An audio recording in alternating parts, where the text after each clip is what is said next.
So let us start with some of the punctuation marks. The linguists say that there are major 14 punctuation marks, and we should discuss about all the punctuation marks, all the 14. There are more than that, but most important, these are the 14 punctuation marks. These are comma, colon, semicolon, period, question mark, slash, hyphen, exclamation mark, ellipses, square brackets, apostrophe, parentheses, quotation marks, and dash. Now we will discuss about all the quotation Subscribe now and press the bell icon. Never miss an update. punctuation marks. But I will discuss the 14 quotation marks in groups to make you easily understandable. For example, let us begin with 3 punctuation marks, that is exclamation mark, period or full point, and question mark.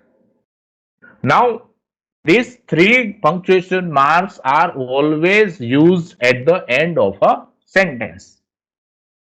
That's why let us learn all these things. Where are they used? At the end of a sentence. So that is so easy.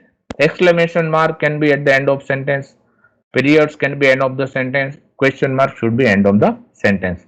Most of the time there are 1 or 2 exceptions where exclamation mark can be used in between the sentence. 1 or 2 exceptions. Otherwise, all the 3 punctuation marks are used at the end of a sentence when the sentence ends. Let us begin with the most common punctuation mark, that is period, full point, what we call full stop, and this is the symbol of full stop, a small dot. When do we use? When we complete a thought while we speak new sentence, but when we are writing, when we complete a meaningful sentence, we should put full point. In speaking we pause, we take breath, but in writing we can put the full point. When we write the same thought, we end it with a full point. It is also called period, a small period. It is obviously placed at the end of declarative sentence. When you are declaring something, you are asserting something, you are saying that something is or something is not. That is declarative sentence. The statements which are very complete have single thought, and we also use full point in abbreviations. Abbreviations means the short forms. I will give you the examples. Let us see the examples. For example, declarative sentence means you are saying that something is there. For example, I know that you would never break my trust intentionally. Complete sentence, full point. She is my sister-in-law. Full point. In the last word in a sentence ends in a full stop. For example, there are abbreviations. So you should not put a second full point here. I know that MD. MD means we know that.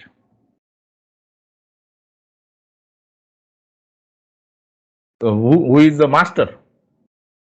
So MD, he has a full point. So you should. There is no need to add second full point, because I told you that add full point at every sentence, declarative sentence. Please shop, cook, etc. etc. has full point. So never go on writing another full point here. Then at the end of imperative sentence means you are giving somebody orders. You are suggesting somebody to do something. You are asking somebody to do something. That is imperative sentence. For example, pick up the blue ball. Dot. Turn the left at the next light. Dot. Hand me the pencil. Dot. So if there are orders, imperative sentences, you put dot. The most of the time in abbreviations we use dot. Abbreviations are simply nothing but shorter forms of the longer words. CNN, it is the news network. CNN, put dot or after each letter. BBC, British Broadcasting Corporation. So C, B, B, and C. USA, United States of America. We can also put a dot against the initials. For example, Mr. Doctor, we can put that. They are also shortened forms. We can put even dots in the degrees. BA, MA, so that is full point is used. We use periods in website addresses. You can see www.dictionary.com, www.learnersdictionary.com, www.reallylearnenglish.com. I have written these websites. I want to indicate that www.reallylearnenglish is a very good website from which I have took these examples to teach you this. So you must visit this website reallylearnenglish.com. It's a beautiful website with plenty of examples and grammar points. It is beautiful website. I have taken this from that. Now, where we should not use and what are the some things, some rules that you should keep in mind. Do not put a space before a period to end a sentence. What I want to say? Space.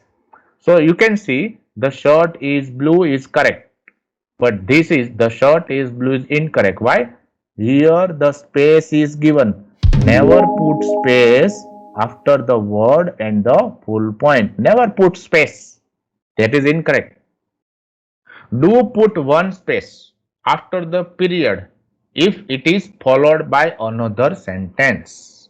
Now, after the period, okay, mind well. Correct. I am driving to the city. One sentence is over. So put your full point. Then you should give a space. Then you should begin the new sentence. If you do not put space, that is incorrect. If you put too many spaces, it is also incorrect. You should put only one space. That is correct. So I have indicated that this sentence is correct and this is incorrect because no space is there and too many spaces are there, means one or three to four spaces are there.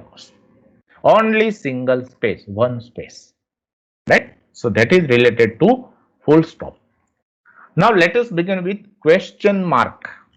Question mark is the most useful because we always use questions to find information. And when and how will you indicate that it is a question in written form? You put a simple question mark and it will become a question. Even though put your question mark in a declarative assertive sentence, positive sentence, it will become a question. You do not need that you would put where, are, who, why, how to make question. If you put a simple sentence and put a question mark behind that, it will also become a question.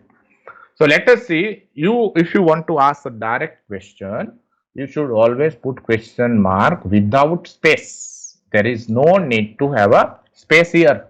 Where is the bathroom? Are you home? Where is the gas station? Who is your teacher? Why did you stop here? How did you do that? What color is the shirt? When will you arrive? So these are the questions and you put question mark directly at the end of the sentence. Now, interrogative sentences. These are called interrogative sentences. Interrogative sentences can be of two types, means using WH words and those with do, does, or any of the to be words or do words. They have yes no type of answer. They are also called yes no type of questions. So these type of questions also carry question mark. Did they go to the party? Yes or no will be the answer. Does he like apples? Yes or no. Do you know her name? Are you there? Is she the teacher? So if you are asking questions of yes no type or using the verb form of do or be, it can also be a question format and you should put question mark. Then we have interrogative sentences can also start with forms of words or do or be. That's what I told you. Use a question mark at the end of a sentence when you turn a statement into question, that I told you just a few slides ago. Now, if you are asking question, but the sentence is not in question format, and you put question mark, it will also become question. For example, you promise to call me every day. This becomes a question. It is not actual question, but you are asking a sentence in the form of question. See you there at 8 tonight, right? So the speaker is asking the question and he expects the certain perfect answer.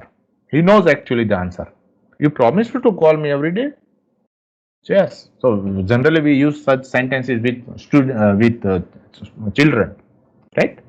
So a simple sentence, if you put question mark, the tone also changes and it can also turn into a question sentence. Use a question mark at the end of a tag questions. We very well know what are tag questions. Tag questions are asked at the end of a sentence to confirm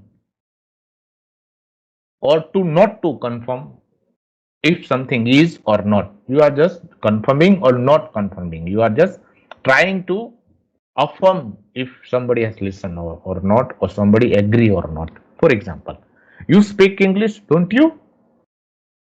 So we want to confirm what just we have said. The dog is brown, right?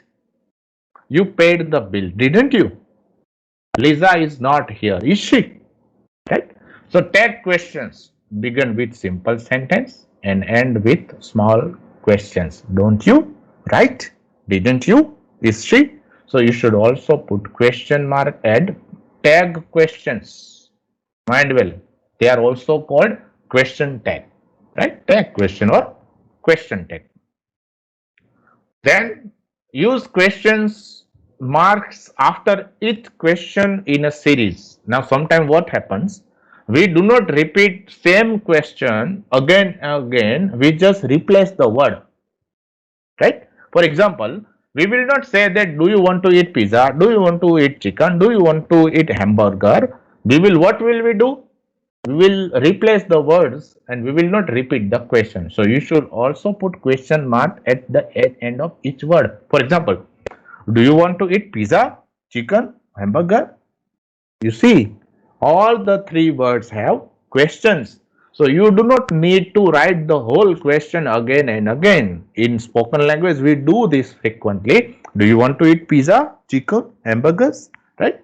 So no need to do that. So every word has that. If you are asking like this, you should put question mark with that if there is a series of questions. Then use a question mark after a rhetorical question. Now, what is a rhetorical question? It is a type of questions to which there is no answer is required. When you are asking the question, but there is no answer, and nobody is ready to answer. For example, in our spoken language, in our informal talk, in our discussion, what we say is sometimes, who cares? We do not expect answers from anybody. So, who cares is a question. We do not need answer. These are rhetorical questions, right? Isn't it a beautiful day? Right? Are you kidding me? Are you kidding me? Right? So, this is frequently used sentences, but these are called rhetorical sentences. We do not need the answer. So, these type of questions also carry question mark. Then we have exclamation mark or exclamation point. You can see how the exclamation mark is there. A dot and a straight line. Right? How you see how it looks. A dot and a straight line. Sometimes that is how it looks. The exclamation mark is a simple vertical line above a period. This is the vertical line. This is the period. In English, it is only used at the end of a sentence and it shows strong emotions, strong feelings. The emotions can be surprise, anger, joy, emphasis.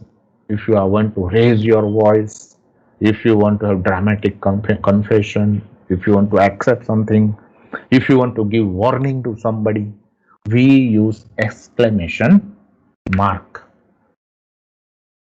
So let me give you some examples of strong feelings.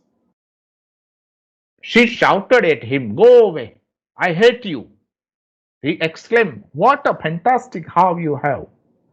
What a fantastic house you have! God heavens," he said, "is that true? Help! Shut up! Stop!" Some of the interjections. What are the interjections? You know, interjections are the words that express the feelings, that help you express the feelings. Ooh, ah, oh, these are the interjections. Or, right? So, hi, you should use exclamation marks. Oh, you should use exclamation marks. If something has hurt you, ouch, you should use exclamation marks, right? So, interjections always carry exclamation marks. Why? Because interjections are themselves expression of feelings, right? So, that is how you should use exclamation mark. Then some of the more examples of feelings, for example, fear. That dog is going to bite me. I am under fear, so that is what how I show. If you are angry, shut up. If you are surprised, the bus is early today. Right? You are surprised that the bus is early today. Happy. It is good to see you again. You are smiling and you are happy to see somebody. So it is good to see you again. So you are happy. So happiness, fear, anger, they are strong feelings that can be used for the exclamatory mark. Then we have warnings. I told you. In a story, the main character tells his daughter, "Watch out." This is the warning. The exclamation mark tells us that the man is scared and is calling out to his daughter, "Watch out." Without the exclamation mark, the statement is not as urgent. Watch out. Simple. But if you put question mark, exclamation mark, it becomes urgent, urgency, warning. ध्यान रखें चालो. That is. Exclamation mark can also be used for a direct order. For example, if you read a sign on a door that says "Do not enter," that is also an order. Do not enter.